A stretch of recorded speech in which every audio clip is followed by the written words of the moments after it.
Hey everyone, welcome back to K-Korner, the channel where we dive into the wild world of entitled people and their unbelievable stories. Hope you enjoy it, and without further ado, let's go. Backstory: my dad has been a car mechanic for over 30 years now and is self-employed for like 25 years. He has a very good reputation too, and is one of those people who always tries to not get in any argument at all costs, just like myself. This whole situation happened like 2.5 years ago, and over the course of several months. I can clearly remember that day, and it shakes me every time I think about it. It was the end of the first week of summer break here in Germany, and I had an eerie feeling and got up from our couch to walk towards the front door. I then saw smoke coming out of the open door of our garage, and asked my mom what my dad was doing today. She answered that he was welding, and asked why I asked. I then got in action and told her that there was smoke coming out of the open garage door. She came down out of our office where she wrote bills for my father's clients. We then went out there and found out that the car was on fire because the main wires of the electrical system were on fire. Thankfully, my dad had already gotten out from under the car. We then rolled the car out of the garage while my mother called the fire department. By the time she was calling them, one of the firefighters, who just so happens to be our next-door neighbor, came rushing over with his fire extinguisher and helped to clear the fire. His wife had seen what was happening and had told him to hurry up. We already had used our fire extinguisher and were just relieved that our neighbor was there with us, helping us in a professional manner. By the time the fire department arrived, the fire was already under control, and they just had to basically cool the car down so that it wouldn't begin to burn again. The car itself didn't have so much damage, but the whole wires for the basic functions of the car were destroyed. So it was basically totaled, even though the body was fully intact. The police were also called and asked us what had happened. They said that there weren't going to be any consequences out of this for my father because the fire was already under control when the firefighters came. They all went and said that we should all go inside and calm down a bit after what had happened. By the way, it wasn't a full-blown fire, thankfully, but there was a lot of smoke and heat. I think everybody can understand that I was still in shock, and that I was just glad that my father was unharmed, and that I had this bad feeling that made me check at the right time.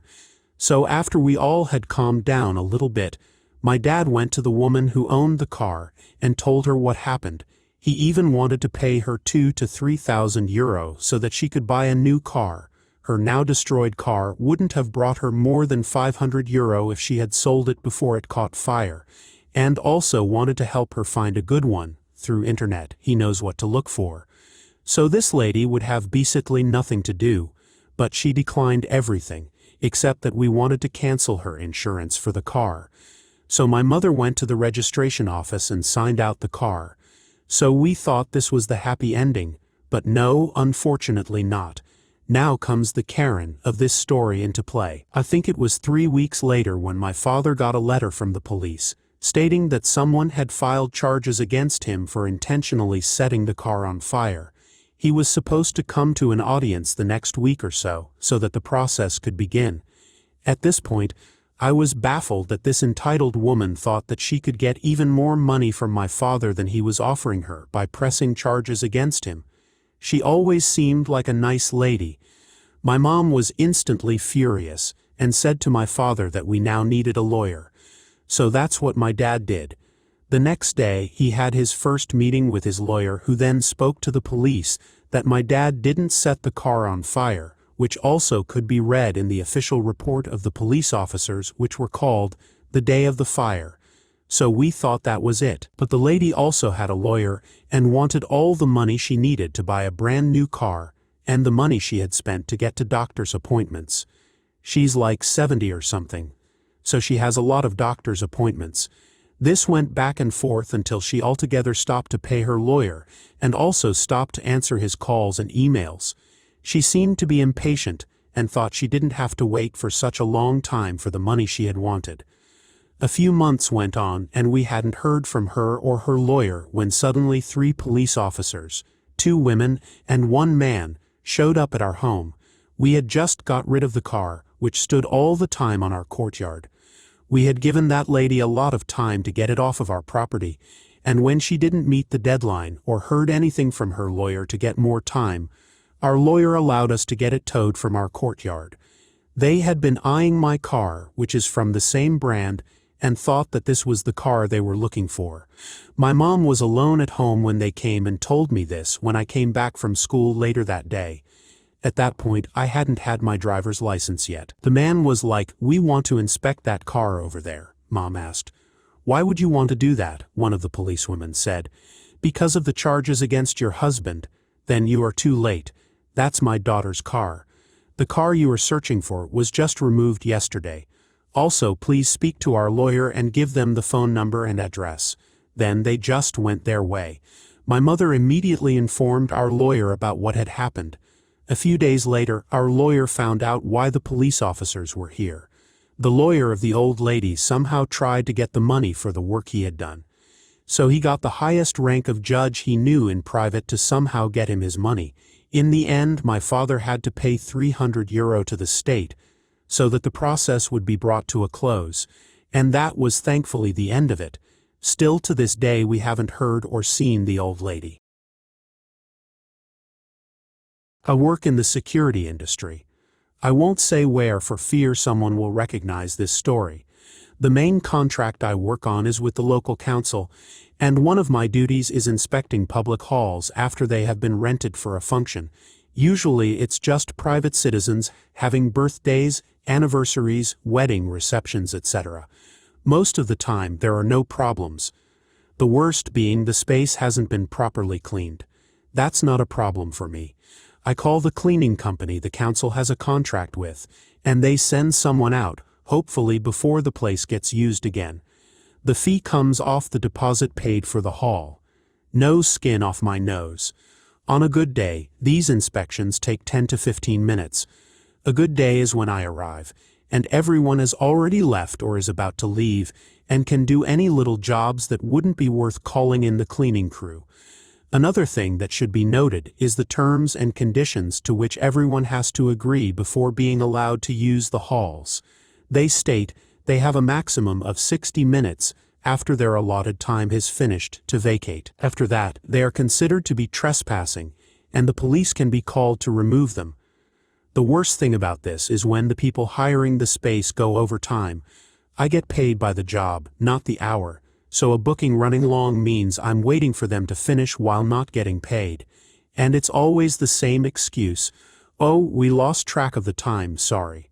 Funnily enough, it always seems to be the people who are well off who run long. They seem to think they can just throw money at the problem and it will go away. Take this past weekend.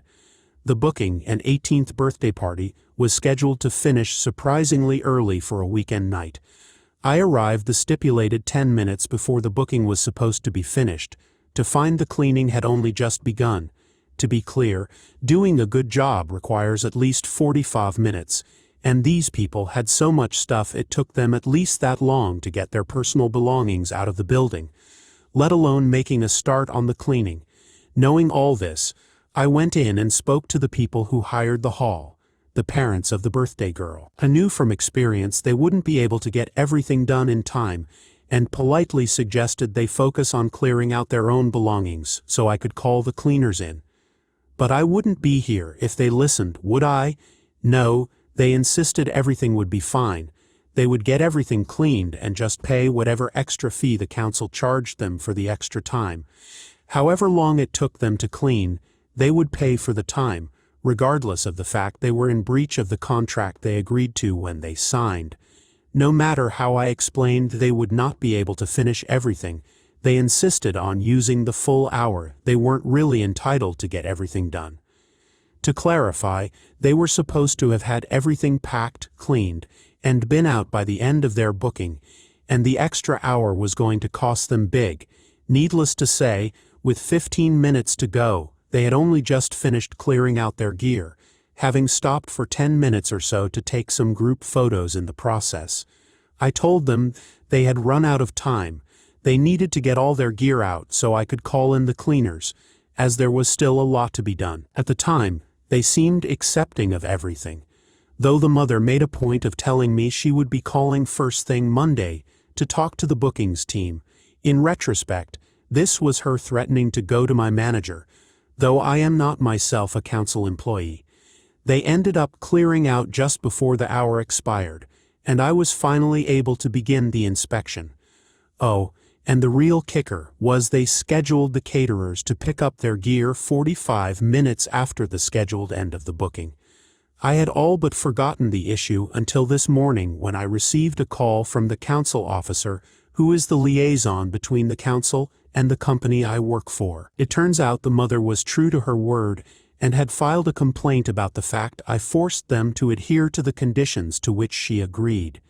Thankfully, the liaison knows me and my work, and once I explained the situation, he agreed I was simply following council protocol.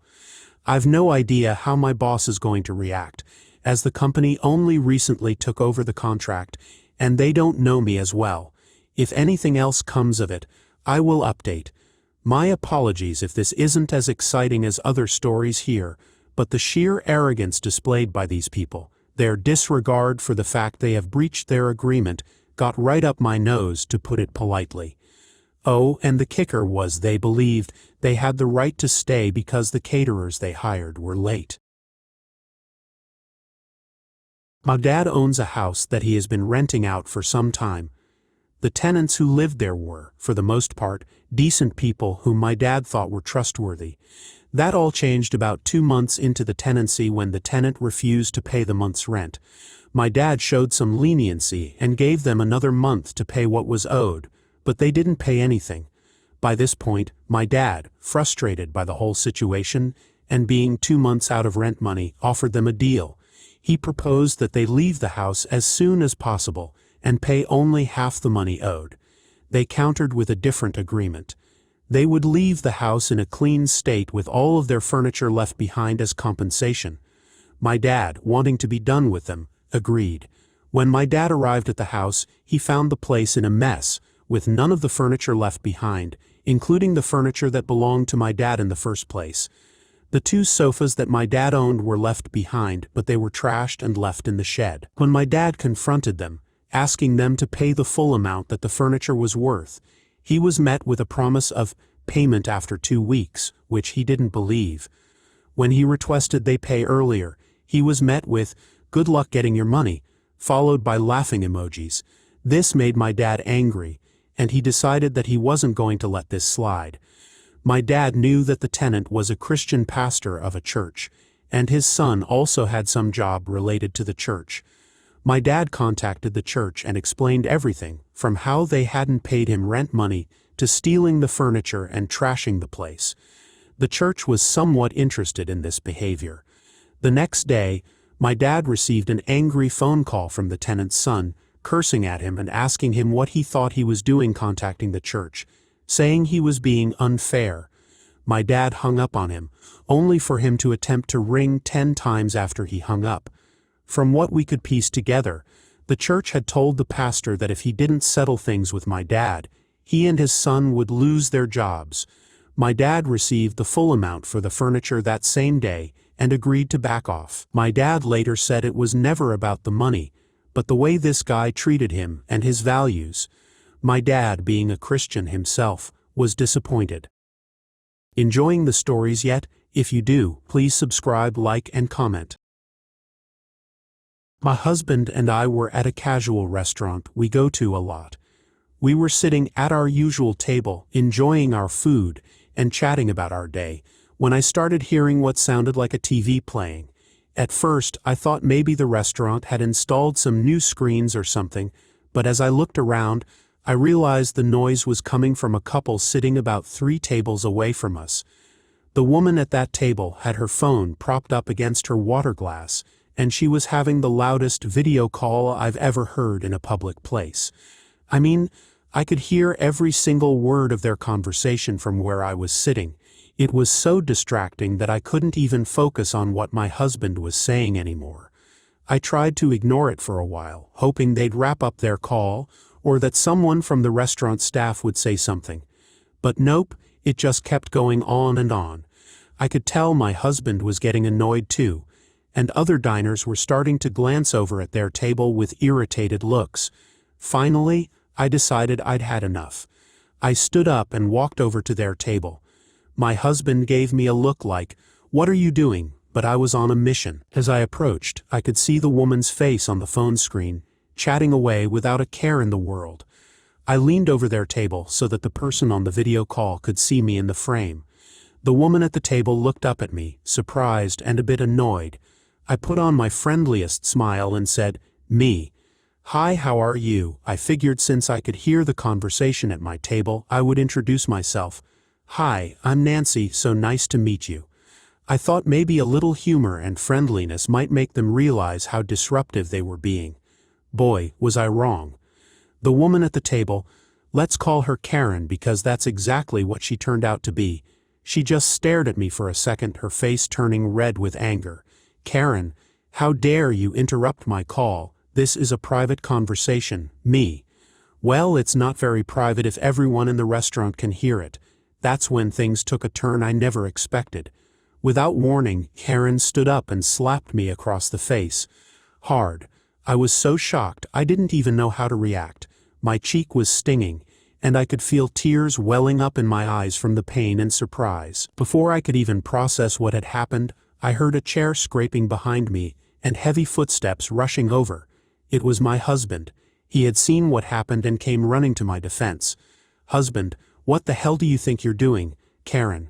She interrupted my call. She had no right. My husband, who's usually the calmest person I know, completely lost it.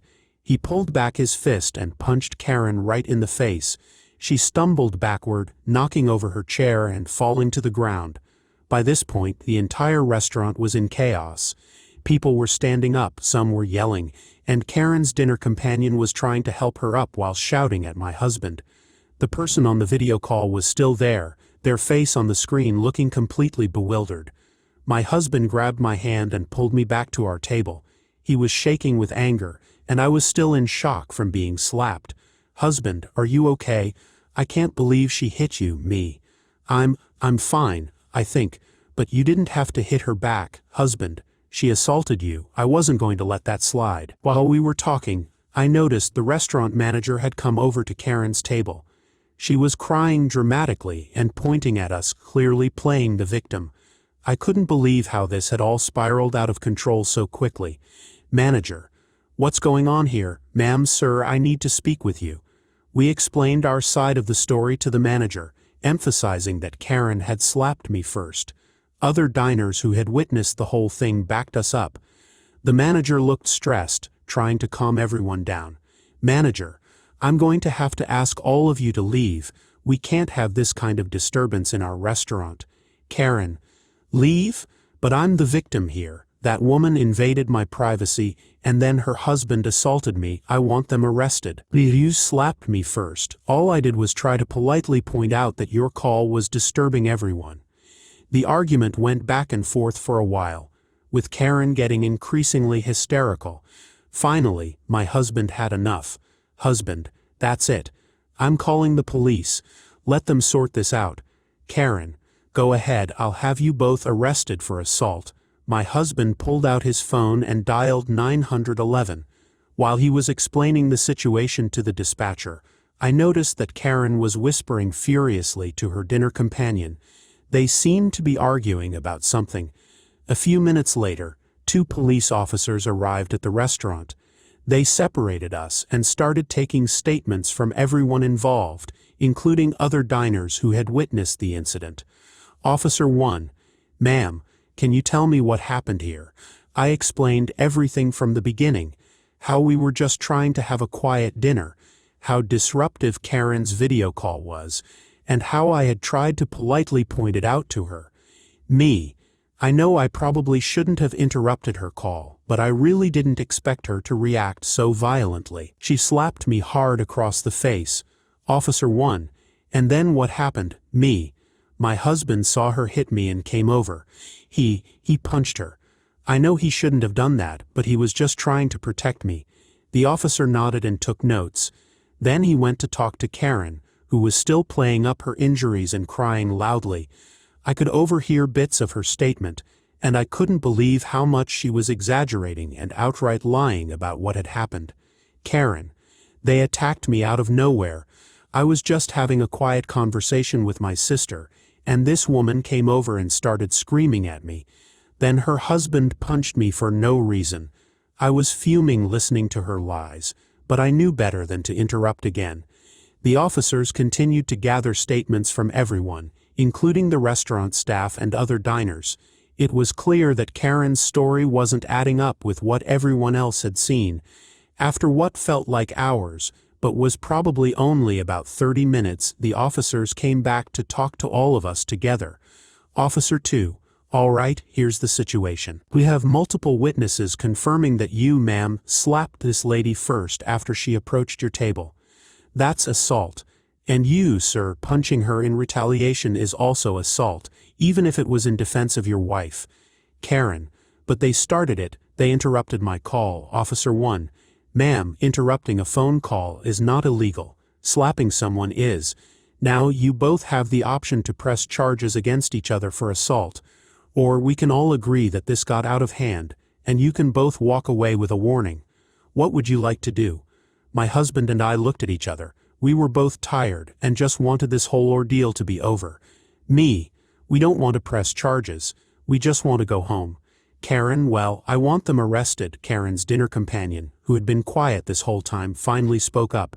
Karen's companion. Karen, stop it. You know you started this. Let's just go home and forget about it. Karen looked like she wanted to argue more, but something in her companion's face made her stop. She huffed and crossed her arms. Karen, fine, whatever. I don't want to press charges either. The officers nodded, looking relieved that they wouldn't have to deal with this any further. Officer 2, all right then, we're going to issue warnings to both parties for disorderly conduct. I suggest you all head home and cool off. And ma'am, in the future, please be mindful of your volume when taking calls in public places. With that, the officers left. The restaurant manager, who had been hovering nervously nearby, approached us. Manager, I'm very sorry about all of this. Your meals are on the house, of course. We'd appreciate it if you could finish up quickly and leave, though. This has been very disruptive for our other customers. We nodded, understanding his position. We quickly finished our now cold meals and left, pointedly avoiding looking at Karen and her companion as we walked out. As we got in our car to drive home, my husband turned to me with a sigh. Husband, well, that was certainly an eventful dinner. Are you okay? Me, yeah, I'm fine. My cheek still stings a bit, but I'll live. I can't believe all that happened just because I tried to politely ask someone to keep their voice down. Husband, I'm sorry I lost my temper. I just saw her hit you, and I don't know, I just reacted. Me, I understand. Let's just go home and try to forget about this whole thing. As we drove home, I couldn't help but think about how quickly a simple dinner out had turned into such a nightmare. All because one person felt entitled to disrupt everyone else's evening with her loud phone call. I was working for a large construction company in Spain. Mostly involved in civil engineering and infrastructure, the company also had significant architectural projects worldwide, especially in the Middle East. Anytime there was a bid for a substantial contract in the Arabian Peninsula, this company would be there, securing enough of them to rank in the global top 100 in their field. There's a lot to be said about how they achieved that status, but what matters to this story is that they were, and still are, big. Back then, I was working in the planning phase for a project in Dubai. This involved everything that needed to be done before actually starting on-site work and moving massive amounts of dirt. I was supposed to live in Dubai for a few years for this project, but I ended up getting a job at a different company before that happened. Without giving too much detail, it was a multifaceted project with a significant infrastructure aspect and a minor architectural component. I worked in the architecture department. As often happens with contracts of this scale, different aspects of the project were subcontracted to smaller firms worldwide. Subcontractors were from various places, ranging from Jakarta to the east coast of the United States. This will be relevant later, My main role was to gather every plan and file the subcontractors sent, register everything for our budgeting department, and ensure it followed the approved basic project, the style guide, and the technical specifications my company, the main contractor, worked with. After all, we were the ones who had to use them later on site. If anything significant needed to be changed, I would send back the files with a request for specific alterations. If the changes were small and quick, I would do them myself, but also send them back, detailing the modifications made and the reason, indexing, style, or technical, so the subcontractors could keep working on up-to-date plans. Of course, everything was done with my supervisor, the lead architect, copied in. Everything was fine. I enjoyed the job and communication was smooth with all subcontractors. Then came the entitled firm. Apparently, the firm we hired to create the plans for the personnel residential buildings in this huge complex had been acquired by a bigger firm from Boston. Emails were not being answered for a month, and we were starting to get worried. Then, out of the blue, came a lengthy rant with many attachments. Someone I will call Bob introduced himself as the new project manager. Okay, I guess he manages this project in that firm. Then he proceeded to explain everything he wanted to change in the project. He dismissed the basic project, the one approved by the client, proposed a more modern look and a new concept. He even sent a new set of technical specifications for the plans, with everything from their own layout naming rules to the way every plan was indexed. Oh, and of course, he demanded everything to be expressed in imperial units. I had to read it twice to fully grasp what he wanted. From his email, I gathered that Bob didn't understand this wasn't merely a residential development. For example, he wanted to change the providers for most of the installations to ones far more reliable. Translation: American, without realizing the ones we chose were the ones that could deliver for all the different needs of the many buildings in the project. I tried to reply politely, explaining why some of his demands were not viable, and why the rest would significantly delay the project. I honestly thought the new firm had little experience in these kinds of projects, and tried to be as understanding and thorough as I could, so we could have them working in parallel with the rest of the subcontractors as soon as possible. When I sent the email, my supervisor called me. Prepare for a fun reply. Why did I say something rude? You didn't get where the problem is. He thinks they are the lead in this project. Right on the nail. The next day, I received a furious email from Bob, asking who the heck I thought I was, how they could find a new construction company in a second, and that hiring cheaper foreign companies always brings trouble in the long run. After consulting briefly with my supervisor, my reply was simply a JPEG with the contractor diagram that figured in the project guide, and a request for their latest plans to start making the changes so they could get up to date. He replied by sending those. No apologies. Oh well, at least that was it. Nope. For the next few months, Bob continued to be a rude, loud nuisance. He was obviously thrilled at the idea of being the lead on a big international development, and resented being just a small part of an even bigger project. He wasn't ready to work with others, especially foreign others. Here are some examples. He complained about not understanding what other contractors wrote in the email chains. They all wrote in English, but the kind of international English one develops when working with people from many places. He wasn't ready to infer from context or ask for clarification. He complained. He even complained about an email that was perfectly fine. He didn't understand it. It was written by a British person. He complained about the time difference. We scheduled everything on Dubai time, but tried to accommodate the 11-hour time zone range between contractors. He kept complaining about calling the Madrid office and not finding me or the lead, because he was calling at 9 p.m. He once told me my country wouldn't get out of the Middle Ages until we started working on American time. He repeatedly tried to bypass us and contact other contractors directly to order them to make changes to their part of the project, usually to get out of implementing changes ordered by the lead. Again, us. Many United Arab Emirates regulations are based on American regulations, but not all. He unilaterally changed things in the projects to adapt them to United States code without asking or bothering to read the actual regulations of the United Arab Emirates. Bob had opinions about any code that wasn't the one he was familiar with, of course. At one point, he commented on the budget, not his area, but we were just talking, because everything was ultra expensive. Lots of marble, high-end home automation systems, insulation, etc. This was during the Dubai boom, and they spent money lavishly, and projects there were very luxury-oriented. He kept bringing that up and then said something along the lines of his taxes being wasted on that. Bob thought every country in the world was subsidized by the United States, and there was no way they could afford that without American help. Thank you for your time. Backstory.